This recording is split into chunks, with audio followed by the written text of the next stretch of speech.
தமிழ் பேசும் நல்லுள்ளங்களுக்கு வணக்கம். நேயர்களே, இது உங்கள் ஸ்பார்க் தமிழ் ஆடியோ புக்ஸ். இதுவரைக்கும் நம்ம சேனலை சப்ஸ்கிரைப் பண்ணாதவங்க சப்ஸ்கிரைப் பண்ணிக்கங்க. அப்படியே பக்கத்தில் இருக்கிற பெல் பட்டனையும் கிளிக் பண்ணிக்கோங்க. இந்த கதை நான் வாசிக்கிற விதம் இது எல்லாம் உங்களுக்கு பிடிச்சிருந்தா கதை கேட்கும் ஆர்வமுள்ள உங்க நண்பர்களுக்கு ஷேர் பண்ணுங்க, லைக் மற்றும் கமெண்ட் பண்ணுங்க.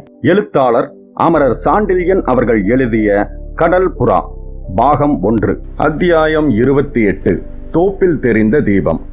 இயற்கை தன் இன்பத்தை எல்லாம் அள்ளிச் சொரிந்தும் அதை அனுபவிக்க முடியாமல் தந்தை எங்கிருக்கிறார் என்று கடாரத்து கட்டழகி எண்ணி ஏங்கி தவித்துக் கொண்டிருந்த அந்த சமயத்தில் நீண்ட நாள் நண்பன் தானிருக்க அமீரை துணை கொண்டு சோழகுல இளவல் சென்று விட்டானே என்பதால் கருணாகர பல்லவன் கருத்துருகி கலங்கிய அந்த வேளையில் நள்ளிரவு நெருங்கிக் கொண்டிருந்தாலும் மக்கள் நடமாட்டமோ காவலின் கெடுபுடியோ சிறிதும் குறையாத அந்த நேரத்தில் அச்சத்தை அணுவளவும் அறியாத அனபாய குலோத்துங்கன் அராபிய நாட்டவனும் அத்தியந்த நண்பனுமான அமீருடன் பாலூரின் அரச வீதியை மிக சாவதானமாக அணுகிக் கொண்டிருந்தான்.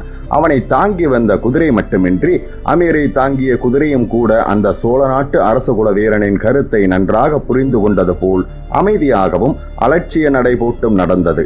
வடநாட்டு வர்த்தகர்களைப் போல் அந்த இருவரும் வேடமணிந்திருந்ததன் விளைவாக அவர்கள் உடைகளை இடுப்புக்கு மேல் அடியோடு மறைத்து தலையிலும் முக்காடாக வளைந்து முகங்களின் மேல் நீண்டு சற்றே தொங்கி முகபாவங்களின் மேற்பாகத்தை ஓரளவு மறைத்திருந்தாலும் பார்வையை மட்டும் மறைக்காத காஷ்மீரத்து சால்வைகள் கூட கடல் புறமிருந்து வந்த காற்றில் அதிகமாக பறக்காமல் உடல்களுடன் ஒட்டி அமைதியையும் எச்சரிக்கையையும் காட்டின. பாலூர் அன்றிருந்த பயங்கர நிலையில் அத்தனை அமைதியும் எச்சரிக்கையும் தேவையாக இருந்தன. குதிரையில் அமர்ந்து விலகிய மக்கள் கூட்டத்தினிடையே சர்வ சாதாரணமாக சென்று கொண்டிருந்த அனபாயன் எதிரே அடிக்கடி குதிரைகளில் வந்து கொண்டிருந்த காவலர் கூட்டத்தையும் தெருக்கள் சேரும் மூளை விடுதிகளின் ஓரங்களிலெல்லாம் சாதாரண மக்களைப் போல் காணப்பட்டாலும் கழுகு பார்வையாக போகிறவர் வருகிறவர்களை கண்காணித்த ஒற்றர்கள் எண்ணிக்கையும் தலையை அதிகமாக தூக்காமல் கண்ணை மாத்திரம் லேசாக தூக்கி ஊடுருவி பார்த்து பாலூரின் மூளை முடுக்குகள் கூட பரிபூரண எச்சரிக்கையுடன் பாதுகாக்கப்படுவதை உணர்ந்தான். தவிர தெருமூலைகளில் அசட்டையுடன் இருப்பதாக காணப்பட்ட ஒற்றர்களின் இடைகளில் குருவாள்கள் காட்சியளித்ததையும் கண்ட சோழர்குல இளவல் தான் சற்று நிலை பிசகி யாரென்பதை வெளியிட்டு விட்டால் அந்த குருவாள்களுக்கும் ஏன் மூளை வீடுகளில் மறைவில் இருக்கக்கூடிய பெருவேல்களுக்கும் அடுத்த சனம் இரையாக கூடும் என்பதை புரிந்து கொண்டான். இத்தகைய காவலிலிருந்து தனது நண்பர்களை தப்புவிக்க வேண்டுமானால் சாதாரண மனித பிரயத்தனத்தால் அது சாத்தியமல்லவென்பதையும் பெரும் தந்திரத்தாலும் சாகசத்தாலுமே அதை சாதிக்க முடியும் என்பதையும் சந்தேகத்துக்கிடமின்றி உணர்ந்து கொண்டான் அனபாயன். அந்த சமயத்தில் அவன் எண்ணங்கள் மறுநாள் இரவு தப்பிச் செல்லும் முறைகளை கூட அவ்வளவாக கவரவில்லை. இத்தனை பலமான காவலை மீறி அப்பொழுது வந்து காரியத்தை சாதிக்க வேண்டுமே என்ற கவலை அவன் இதயத்தை பெரிதும் கவ்விக்கொண்டிருந்தது. அந்த கவலையை சிறிதும் வெளிக்கு காட்டாமலே பல வீதிகளையும் கடந்து அரச வீதியின் முகப்பிற்கு வந்துவிட்ட அனபாயன் அந்த வீதியில் மற்ற வீதிகளை விட 2 பங்கு காவல் இருந்ததையும் வீதிக்குள் நுழையும் ஒவ்வொருவரது குதிரையும் நிறுத்தி சோதிக்கப்படுவதையும் கண்டதும் குதிரையின் நடையை அதிகமாக தளர்த்தி முகத்தை குனிந்த வண்ணமே அமீரை அழைத்தான். அந்த அழைப்பின் விளைவாக தனது குதிரையை அனபாயனின் குதிரைக்கு வெகு அருகில் கொண்டு வந்துவிட்ட அமீர் ஏன் அழைத்தீர்கள் என்று கேட்டான்.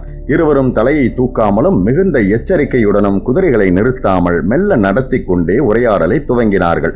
அரச வீதியின் முகப்பை கவனித்தாயா அமீர் என்று வினவினான் அனபாயன். கவனித்தேன் என்றான் அமீர் தலையை குனிந்த வண்ணமே. அதோ செல்லும் ஒவ்வொரு வண்டியும் குதிரையும் இதர வாகனங்களும் நிறுத்தப்படுகின்றன என்று மீண்டும் குறிப்பிட்டான் அனபாயன் அமீருக்கு மட்டும் கேட்கும் குரலில். அது மட்டுமல்ல, வாகனங்களை எட்டி பார்த்து சோதனையும் செய்கிறார்கள் என்ற அமீரின் பதிலில் சிறிது கவலை துணித்தது. குதிரைகளில் வருபவர்கள் கீழிறக்கப்படுகிறார்கள் என்று சுட்டிக்காட்டினான் அனபாயன். ஆம், சிலருடைய வாள்களும் இதர ஆயுதங்களும் கூட பறிக்கப்படுகின்றன. ஆயுதமுள்ள யாரையும் அரச வீதிக்குள் அனுமதிக்க மாட்டார்கள் போல இருக்கிறது. அதை பற்றி நமக்கு ஏன் கவலை? உங்களிடம் ஆயுதம் எதுவும் இல்லை.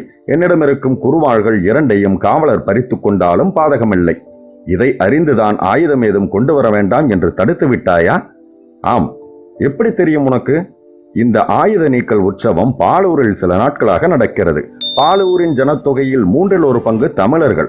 இல்லை என்றால் இத்தனை நாட்களாக தமிழ் வணிகரும் மற்றோரும் நிராயுதபாணிகளாக்கப்பட்டிருப்பார்கள். அது முடியாததால் அடிக்கடி இத்தகைய பரிசோதனையும் ஆயுத பறிமுதலும் நடக்கிறது. சாதாரணமாகவே பாலூரில் தமிழரை பற்றி எச்சரிக்கை அதிகம். அதுவும் நீங்கள் சிருஷ்டித்த இன்றைய நிலை மிகவும் மோசமல்லவா என்று விளக்கினான் அமீர். ஆம் ஆம், அனபாயனின் அந்த 2 ஆமில் கவலை மிதமின்றி துணித்தது. நீங்கள் உங்கள் நண்பர்களை நீதிமண்டபத்திலிருந்து விடுவித்தது முதல் ஊர் மூளை முடுக்குகள் எல்லாம் காவல் பலப்படுத்தப்பட்டு விட்டது என்று மேலும் விவரித்தான் அமீர். அதைத்தான் வரும் வழியில் பார்த்தோமே என்றான் அனபாயன். அப்படி இருக்க அரச வீதியில் மட்டும் எச்சரிக்கை குறைவாக இருக்குமா? அதுவும் பீமனின் மாளிகையும் மாளிகையின் முக்கிய வாயிலான கிழக்கு பகுதியும் இருக்கும் இடத்தில் கேட்கவா வேண்டும் என்று அமீர் விளக்கினான். அமீரின் இந்த விளக்கம் தேவை என்றாலும் அது தேவைப்பட்டது போல தலையை அசைத்த அனபாயன், ஆம் அமீர், நிலைமை புரிகிறது எனக்கு. இருப்பினும் இந்த வீதிக்குள் எப்படி நுழைவது என்பதுதான் எனக்கு புரியவில்லை என்றான். அதற்கு மருந்து வைத்திருக்கிறேன் என்று அமீர் சமாதானம் சொன்னான். மருந்து பலிக்குமா என்று கேட்டான் அனபாயன். 100க்கு 90 பலிக்கும் என்று திட்டமாக சொன்னான் அமீர். 10 சந்தேகம்தானா? ஆம். அந்த பலிக்காத 10ல் சிக்கிக்கொண்டால் போரிட்டுத்தான் தப்ப வேண்டும். வாளை கூட வேண்டாம் என்று நிராயுதபாணியாக அழைத்து வந்து விட்டாயே, போரிடுவது எப்படி? அத்தனை அபாயத்திலும் மெல்ல நகைத்தான். அனபாயரே, உங்கள் திறமையை அறியாமலாம் உங்களை நிராயுதபாணியாக அழைத்து வந்தேன்.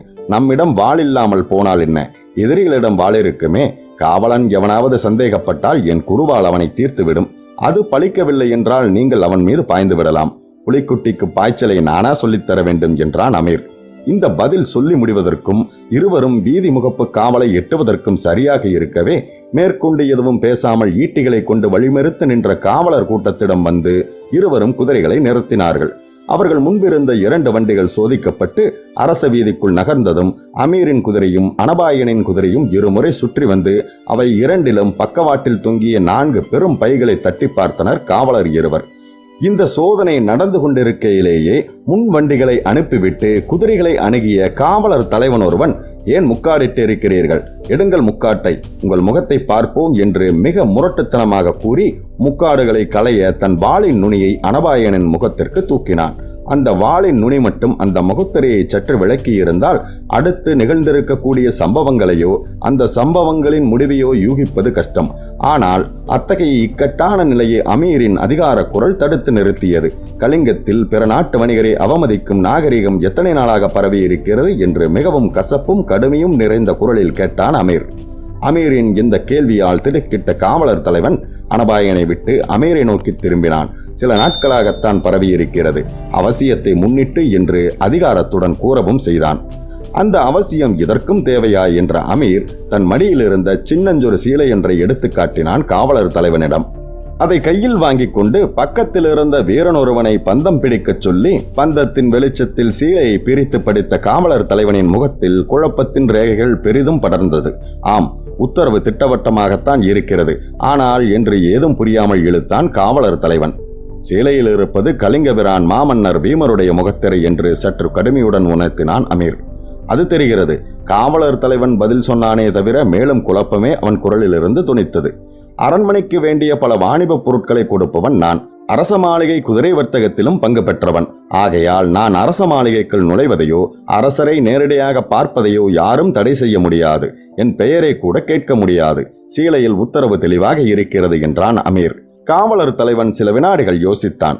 பிறகு கேட்டான், அது சரி, நீங்கள் வேண்டுமானால் போகலாம். உங்களை சோதனை செய்ய அவசியமில்லை. ஆனால் இவரை ஏன் நாம் அனுமதிக்க வேண்டும் என்று? அரசகாரியமாக போவதால் என்றான் அமீர். அரசகாரியமாக எங்கு போகிறீர்கள்? அரண்மனையின் பின்புறத்திற்கு. பின்புறத்திற்கு எதற்காக? அங்கேதான் குதிரைச்சாலை இருக்கிறது. ஆம், அதன் தலைவனிடம் 20 புறவிகள் வாங்கப் போகிறோம். அரசர் குதிரைச்சாலையில் புறவி விற்கிறார்களா? இல்லை, விற்பதில்லை. பின் எதற்கு 20 புறவிகள்? மாற்றித்தர. இதை கேட்ட காவலன் விவரம் புரியாமல் விழித்தான். அவன் விழிப்பதை பார்த்த அமீர், குதிரைச்சாலையில் உள்ள குதிரைகள் சில பயனற்று விட்டன. நாளை அரபு நாட்டு கப்பல் ஒன்று குதிரைகளுடன் வருகிறது.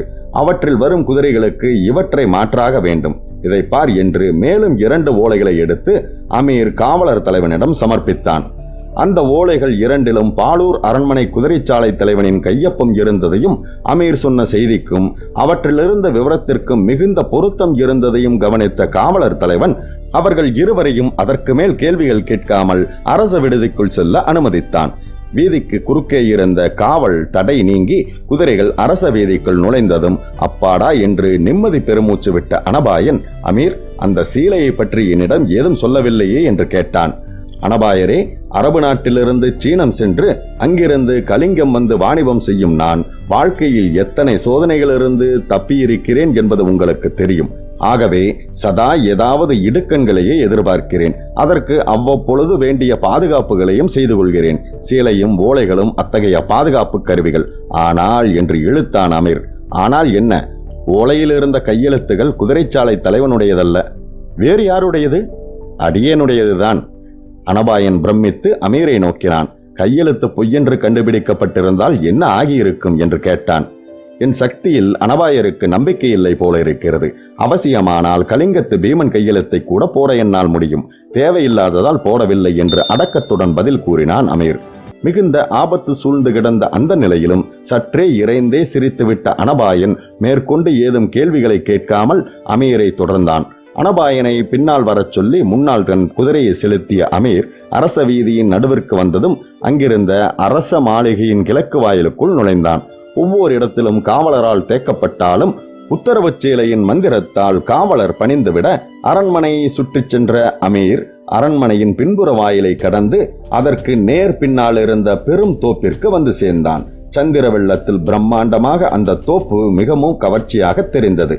தோப்பை சுற்றி இருந்த பெரும் மதில்களுக்கு முன்பிறத்தில் காவலர் இல்லை என்றாலும் அதன் வாயிலுக்கு பின்னால் 2 வீரர்கள் காவல் புரிவது அவர்கள் எச்சரிக்கை கோஷங்களிலிருந்தே புரிந்தது.